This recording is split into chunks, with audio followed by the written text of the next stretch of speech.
શ્રી ગુરુદેવ દત્ત. સર્વે સખાઓ, મિત્રો, ભાઈઓ, બહેનોને, મારી દીકરી સમાન બહેનોને કૃષ્ણમ વંદે જગદગુરુ. જય શ્રી કૃષ્ણ, જય સ્વામિનારાયણ, જય જિનેન્દ્ર. વાહે ગુરુ, સબકા માલિક એક હૈ. ઘણા સખાઓનો પ્રશ્ન છે કે શ્રી ગુરુદેવ, જુલાઈ મહિનો તો બહુ જ ખરાબ છે, તો પણ એવો કયો સેન્સિટિવ પીરિયડ છે કે જ્યાં અમારે વિશેષ કાળજી રાખવી જોઈએ?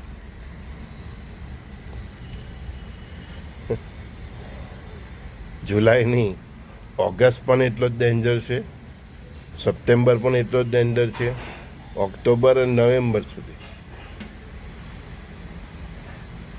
તે છતાં તમે પૂછ્યું જ છે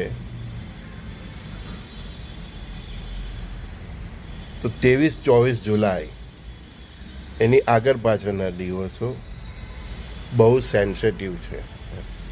જે આપણે શ્રી રાશિમાં જે મંગળ કેતુની યુતિની આપણે વાત કરી હતી, એની જે એક્ઝેક્ટ એનું જે મિલાપ છે, જ્યાં આગળ એ બે ગ્રહોની યુતિ પરફેક્ટલી થાય છે ફેસ ટુ ફેસ, તે 23-24 જુલાઈ છે. તે દિવસે 14 અમાસ પણ છે. તો એની આગળ પાછળના દિવસો અને તે દિવસો બહુ મહત્ત્વના છે. 23-24 જુલાઈ છે તો સમજો કે 18-19 તારીખથી 29 જુલાઈ સુધીના દિવસો બહુ ઇમ્પોર્ટન્ટ છે, બહુ કાળજી લે એવા છે.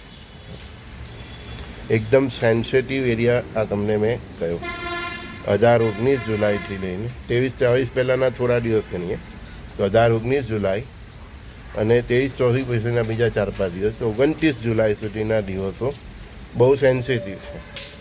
પછી એવું નથી કે શાંત થઈ જવાનું છે.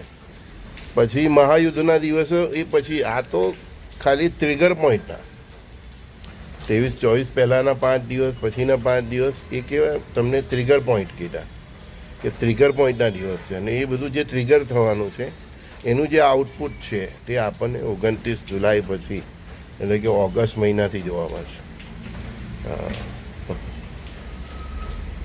રોજ સત્સંગ સાંભળીને સખાઓ પણ જ્ઞાની થઈ ગયા છે તો પ્રશ્ન કરે તો મારે પણ થોડી દ્રષ્ટિ કરવી પડે કે ભાઈ આનો એક્ઝેક્ટ જવાબ શું હોઈ શકે, હે ને? બાકી હું એટલી બધી માથાજીકમાં ઊંડાણમાં પડતો નથી. તો તમે પૂછ્યું તો તમને કહ્યું કે 23-24 જુલાઈ પહેલાંના 5 દિવસ અને પછીના 5 દિવસ બહુ સેન્સિટિવ છે. આ દિવસોમાં સખાઓએ પોતાનું શહેર કે ગામ, બરાબર ને, સિટી કે વિલેજ છોડીને ક્યાંય જવું નહીં.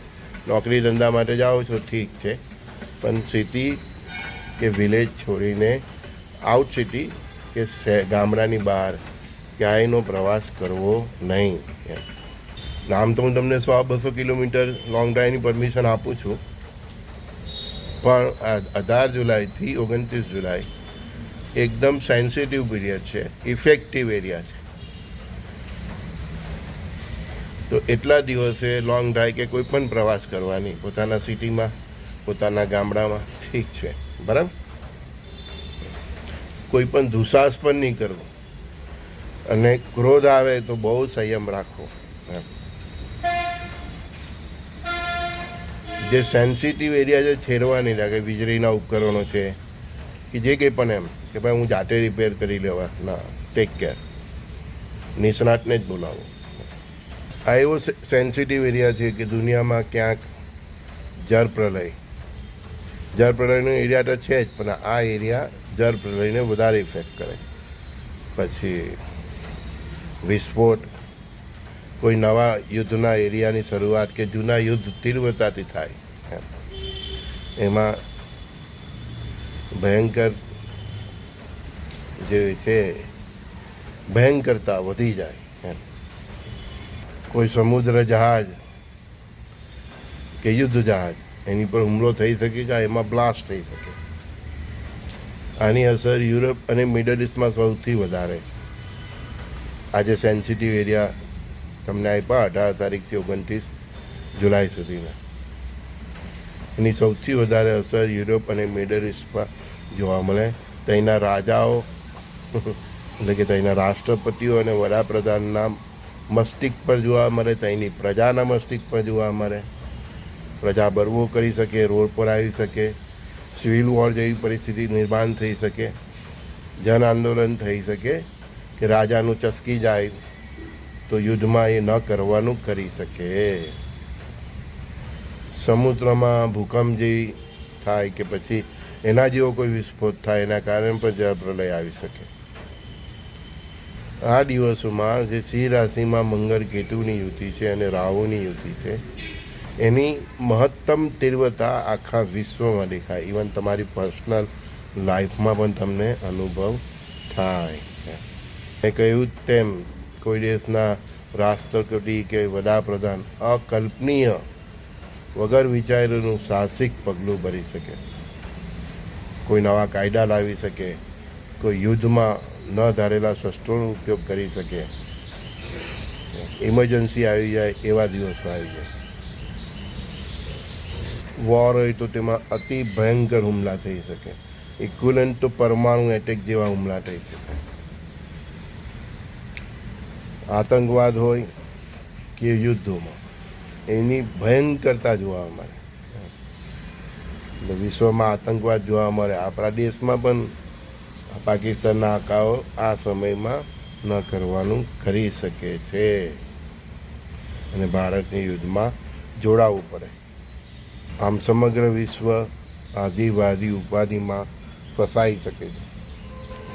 વિશ્વના કોઈ મહત્ત્વની વ્યક્તિ એટલે સેલિબ્રિટી ટાઈપ વ્યક્તિ કે નેતા, રાષ્ટ્રપતિ કે વડાપ્રધાન પર જીવલેણ હુમલો થઈ શકે, અથવા તો પ્લેન ક્રેશ,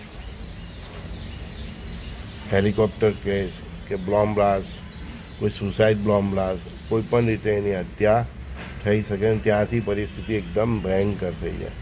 એમાં બેન્જામિન, ખેમિની, ટ્રમ્પ, આ બધા ઝેલેન્સ્કી, આ બધા ટાર્ગેટ છે. આ બધા ટાર્ગેટમાં આવી શકે છે. સ્પષ્ટ તો અમે નહીં કહી શકીએ. જનરલી આ દિવસોમાં પ્લેન કેસ, માર્ગ અકસ્માત, રેલવે અકસ્માત વધી શકે.